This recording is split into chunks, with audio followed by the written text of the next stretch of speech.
I know Antonio.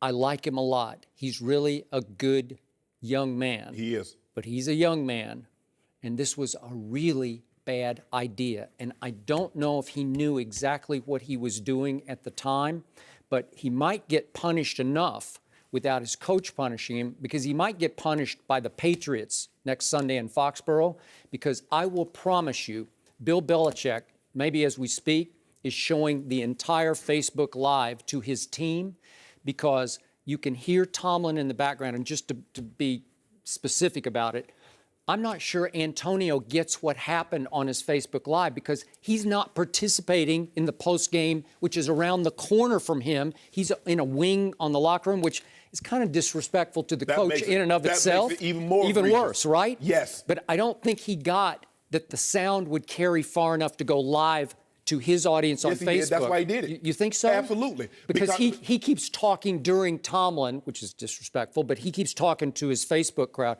We got 40K. And then he'll ask a couple of the receivers around him, what do you think? And you can still hear Tomlin ranting and raving. But if you notice, he was not in sight where Tomlin can see him. No, he's back around the corner. So that way he wanted to do it, but he didn't want it to be noticed. Okay, well, obviously, the things that Mike Tomlin intended for the ears only of his Pittsburgh Steelers are now going to go straight into the Foxborough ears of the Patriots, and it's going to anger them, and who knows whether it will inspire them. You can say pregame words or just words, but I think this one cut a little deeper than that.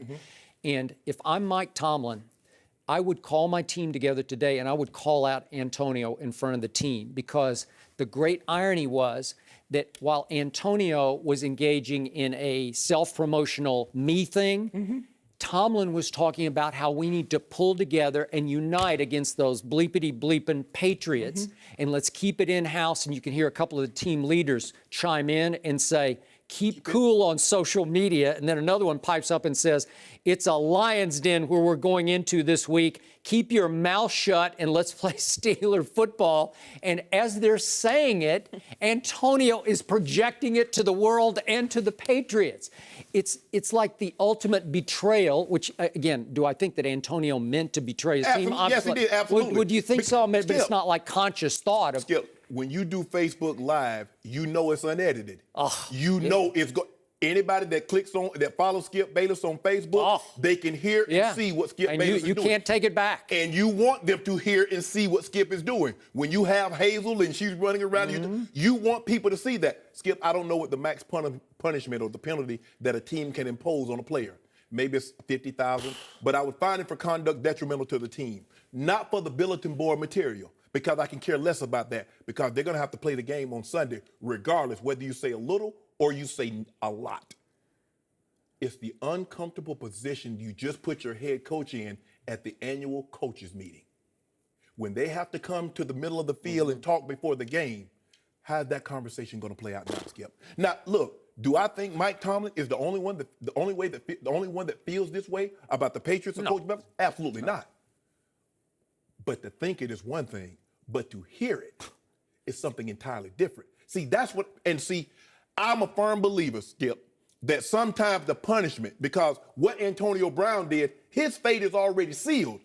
I want the punishment to be severe. I want it to be swift, and I want it to be harsh, because I want to deter others from doing such acts. Think about it, and I keep telling this. It's all about brands. It's all about likes and mentions, because he wanted to see how many likes can I get. It's being reported. It's how big an audience, because he kept looking, saying, I'm up to 40K now. He's telling the receivers next to him, I got 30K. I'm up to 40K now. My audience is growing. Keep talking. That's the problem. See, and I don't think Antonio Brown is selfish. He's a hard worker, and I love his game. So do I. And by the way, he did make a big grab at the end of the game to kill the clock, but go ahead. It's still Brandon, Skip. Yep. At the end of the day, these guys want to win, but if I can win and build my brand, why would you do that? Forget the bullet, Skip. I got no problem with talking, because I'm going to talk regardless. Because guess what, Skip? If I don't talk, does that mean they're going to automatically give us the win? Or the Patriots are going to really play hard now because they heard with Antonio Brown. I'm talking about the position He just put his head coach in. I know. I agree. That's the thing. That's what it is. You do know They go to the annual meetings. You do know when they play each other, they normally meet. So now it's frigid. He got a bad, I'm not saying that he had a great relationship to begin with, but normally coaches are cordial. Hey, how you doing? Hey, man, you got a good team. Congratulations. Stay healthy. That's what you do.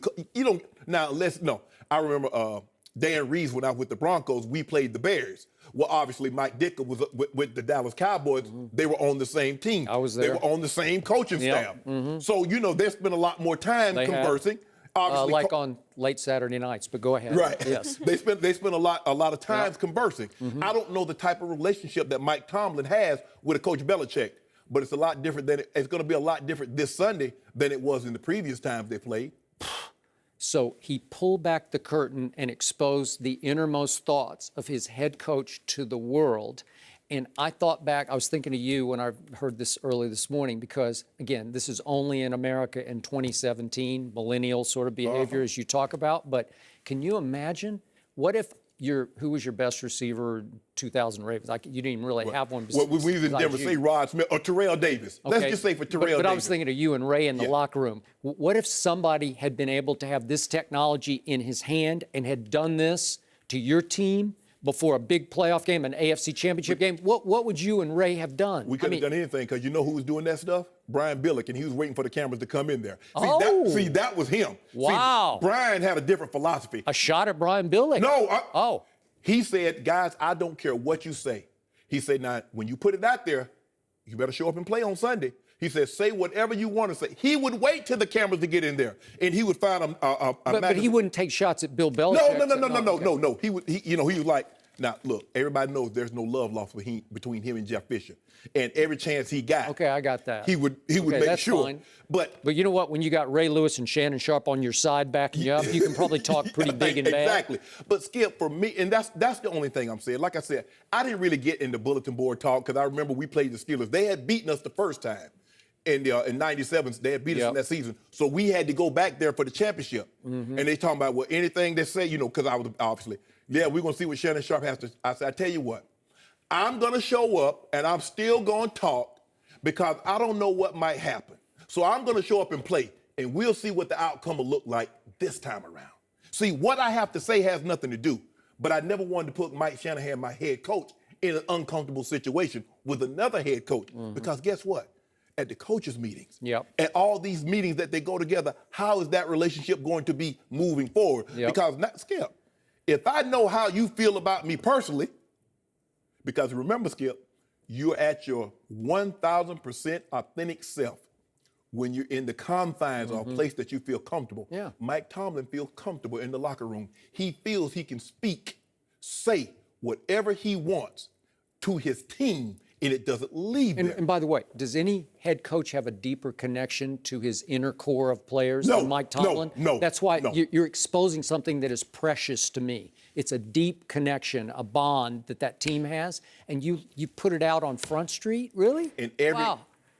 I have not heard a player, and I know a lot of players, have ever said one bad thing about Mike Tomlin. I've never heard a word. Because they say he tells you how it is. You might not like it, but he's going to tell you the 100% truth, and then you deal for it right there. I remember he told the story about Willie Parker. Willie Parker came into his office and says, Coach, I need more carries. I need to get rushing titles.